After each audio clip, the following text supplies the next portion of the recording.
Good morning, children.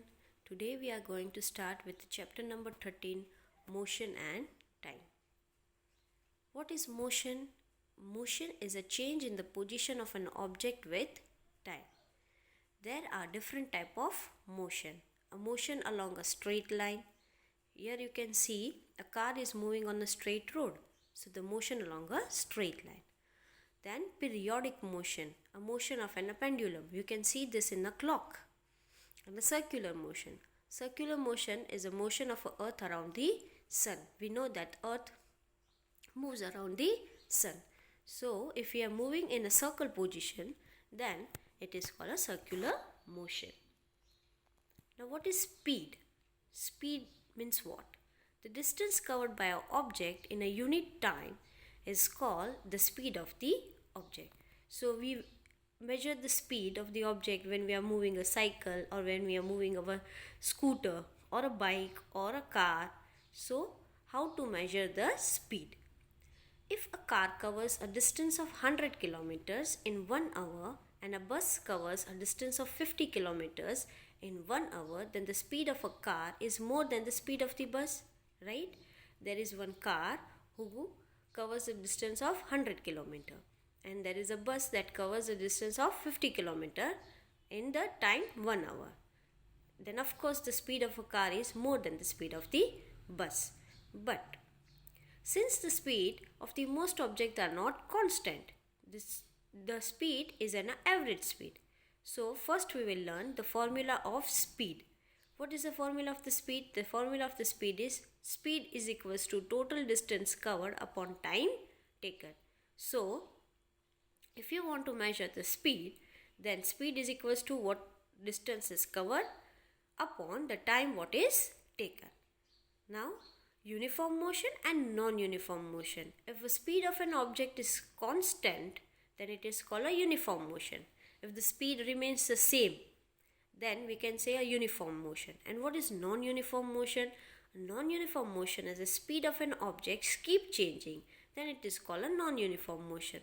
So if the speed is changing constantly, then we can say it is a non-uniform motion. Now, measurement of time. A time is measured by using a clock or a watches. Here you can see different type of clocks, and watches are used for a periodic motion. So watches are used for what? For the periodic motion. Here you can see the pendulum clock, the wall clock, the table clock, the watches that we wear, and the latest one, that is your digital watches. So this is the measurement of time. Now simple pendulum. What is simple pendulum? A simple pendulum has a small metal bobs suspended from a stand by a thread. So just take one thread and attach one ball at the end.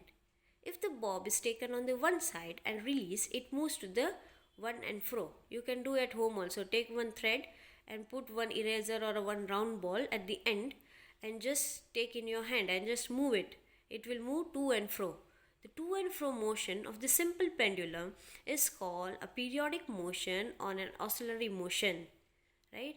If the simple pendulum moves to and fro from A to B, and again it comes to O position, and from O to again to the A, right? In this way, if it is moved, then it is called a periodic motion. Now, what is oscillations?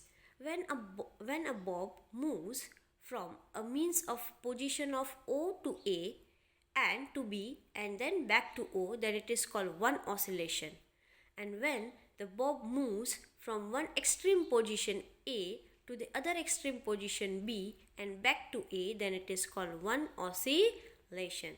So, if the mean position is O, from O it go to the extreme position A, then again it back comes to O and then it goes to the extreme position B. Then this is called one oscillation. So it moves back and through from A to B at a time, then it is called one oscillation. Time period. The time taken by a pendulum to complete one oscillation, then it is called a time period. Now coming from O position to A, then back to O and fade B. Then the time taken by a pendulum to complete one oscillation, then it is called time period. Now activity, you can do it at your home. Set a simple pendulum with a thread of a length about 1 meter and move the bob to one side and release the bob. Measure the time taken to complete the 20 oscillation using a stopwatch. Your stopwatch you will get in your mobile phone also, or a stop clock. Record the observation in the table. Repeat the activity 3 times and record the observation and find the time taken for one oscillation. The time period is nearly the same in all cases. So what the time period will remain in all the cases will remain same. Now unit of time and speed. What is the unit of time and speed? The basic unit of time is second. We use S.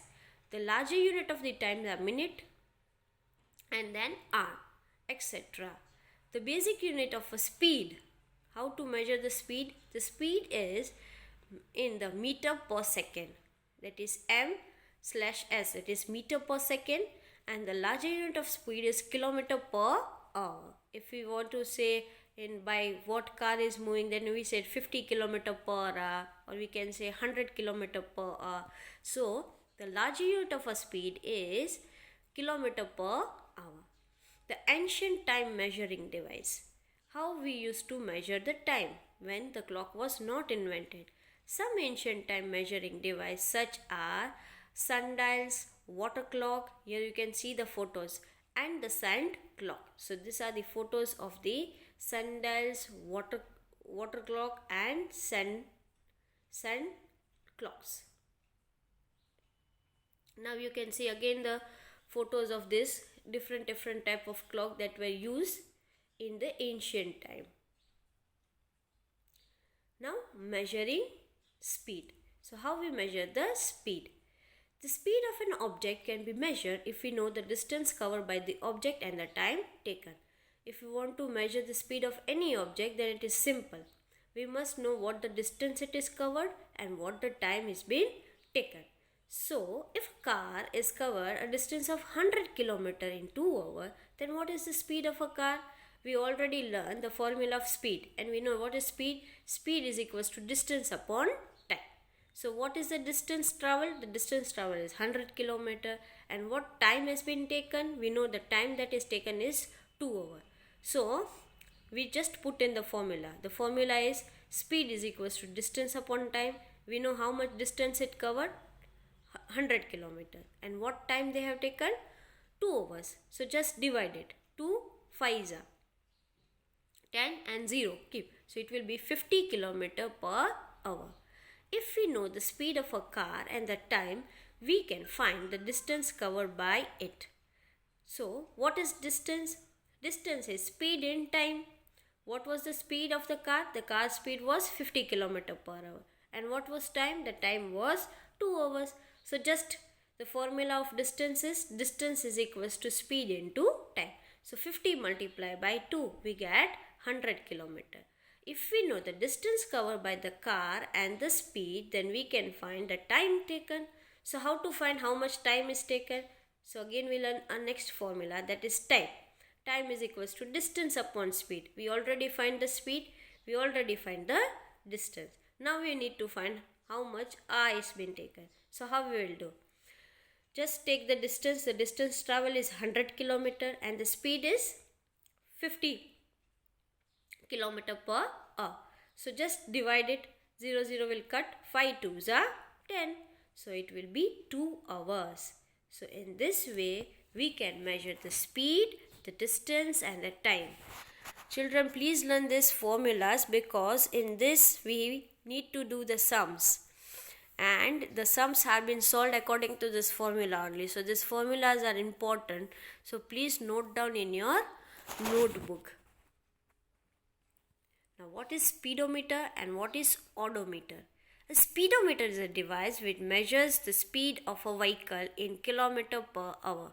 So here you can see a figure of speedometer. Even in your Activa or in your car, you can see the speedometer, right? In which speed your car is moving. Here we can see that if it is car, then it is moving on the 100 kilometer. And what is odometer? Odometer is a device which measures the distance covered by covered by a vehicle. So here you can see this second, here is both. The speedometer is also there and odometer is also there. In the odometer you can see the distance covered by the vehicle, that how much distance a vehicle is being covering. So in this way you can measure your speed and even you can measure your distance with the help of odometer. Now again, if you go in your Activa or someone, then you see what is the speedometer and what is the odometer. Now this is a distance time graph. So how the distance time graph is? So the distance and traveled by in a car and the time taken is shown in the table. There is 0 time, 0 distance. From 1 minute, the time is 1 minute and the distance covered is also 1 kilometer. Then at 1 minute, then again 2 kilometer, then 3 minutes, then 3 kilometer, then 4 minutes it travels 4 kilometer, and it is 5 minutes, then it is covering 5 kilometer. If the distance type graph is straight line, then the object is moving in the constant speed. So when we can see from the graph that this object is moving in a straight line, there is no curve. So from this graph we can say that the object is moving at this constant speed. It is not changing the speed. And if the speed keep changing, then graph can be of any shape. So if the speed is not in the straight motion, then our graph will not be on the straight line. So dear children, this is the completion of your chapter number 13, motion and time. Please go through your textbook and read the textbook thoroughly. Thank you children.